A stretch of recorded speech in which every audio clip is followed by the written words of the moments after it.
Welcome to the NBA Coast to Coast podcast. Josh Lander flying solo here today. Nate's off for Thursday's picks, but I believe he'll be back for Friday. We'll also have our NFL Coast to Coast podcast up, so go ahead and subscribe to that page, like this video as well. We also have Play a Props up, or at least I do today for you guys, bringing you some picks in that video as well.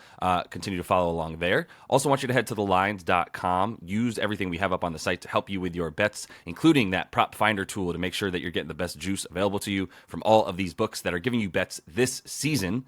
Let me just get right into my bets. We're going to do things a little bit more quickly here than we normally would. One, because I have a few less stats at times than Nate, but also because Nate's not here. So I can actually give you his first pick here, though, and say that he did send me this and say, go ahead and throw this on the show. And that is a parlay between New Orleans and Portland, the Trailblazers, to go ahead and both win their games. So the money line there on both those teams should get you to even money. That's on everywhere, basically, plus 100, minus 101.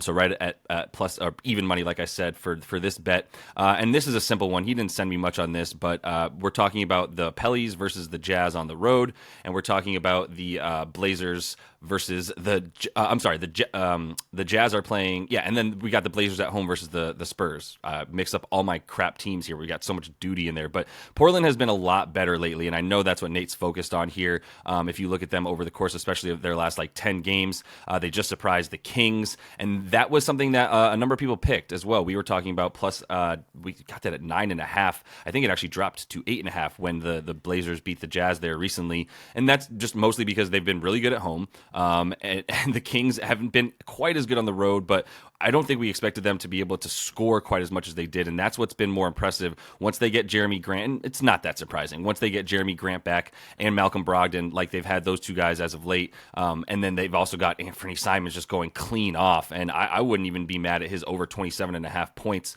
in that game for the Blazers, the way that they're taking on the Spurs that just give up everything, man. Like, what do you need to know? They give up everything to point guards and shooting guards as well. And then, centers. I mean, all the positions specifically, they're bottom because they're bottom in defensive rating, rebounds allowed, points in the paint, three-pointers, whatever you want. The three-pointers are going to be there for Portland especially, so that's going to be an easy one. And then the Pellies taking on the Jazz on the road. I mean, everything for the Jazz is just ridiculous splits with that defensive rating on the road up above 120. Their offensive rating on the road goes all the way down to about 108, despite the fact that it's about 120 at home.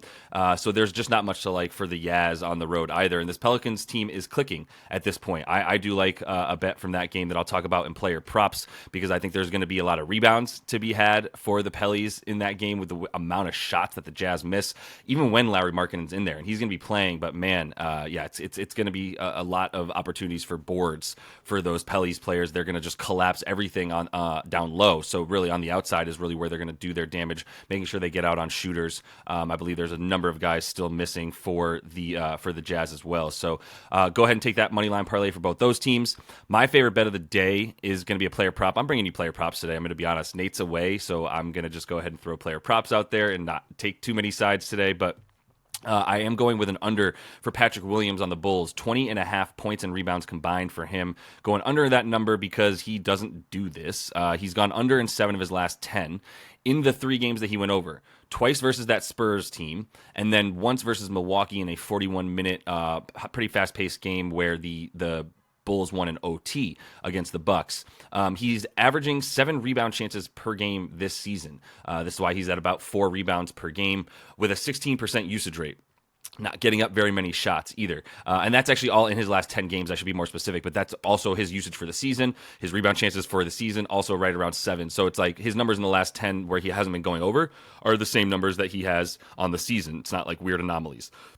Indy, interestingly enough, is 9th in limiting opponent rebounds because not really because they're good at rebounding, but because they're second in true shooting. So they don't give you very many opportunities to get rebounds against them. And a lot of those rebounds are going to come in transition where they're playing their whole game. And he doesn't get in transition. He doesn't really get back in transition either. So like there's not going to be many opportunities for him to be around the rim when those balls come off of the rim when they do actually for the Spurs, the Pacers in their game there. And yeah, he's not really getting to the the free throw line, so I don't know where he's getting his points from. If you look at his shot chart, he just shoots further and further away from the further away he gets from the basket, the more shot attempts he takes, right? Like from 9 to 15 feet or so, really not very many shots. And once you get out to the 3-point line in the mid-range game, that's where he's playing. So I don't think he's going to get this. He hasn't gotten over 15 PR versus Indy in his last 10, and he's only averaging about 22 minutes per game in that time frame with 10 points and 2 boards. So I love this under for him. And then I'm going to close things out with another player prop here, and Godspeed if you're willing to follow me on it. But I am going to take Tyrese Halliburton. I'm just going to go under points, 26.5. Thought about the points and assists, but he could easily get 13. Obviously, that he still need to get he could get 26 points and 13 assists is my point. Yeah, so I'm still doing the math right there. PGs don't really get this number though versus Chicago. We've got Alex Caruso on the job for us, so that's why I feel really good about him not allowing another point guard to get this number. We've only seen roughly 3 point guards get over this number. I'm sorry, 2, including Tyrese Maxey in a really obviously fast-paced game against Chicago, a little faster than it normally might be. But either way, they are limiting them to the fewest points per game because of Caruso, the third fewest threes per game because of Caruso, and that wing D overall that helps on the switches and such. So he's going to have the ability to get help from either Dosunmu, who should be in there a bit, and obviously a couple other guys that have led, like even DDR, who have helped this defense basically be third best in the league since Zach LaVine went out. They should also be limiting free throws. They do get back in defense with a very good transition D, do the Bulls, so that's going to be a huge sort of neutralizer for Tyrese in this game. If he's not able to go get to the free throw line and get open threes, then maybe the assists will be there, but the points, no. So I'm going to go under 26.5 points for Tyrese. And that is all the time I have for you guys in the Best Bets video. Continue to follow along and subscribe to that page. Check out the Playa Props. And until I see you next, happy betting.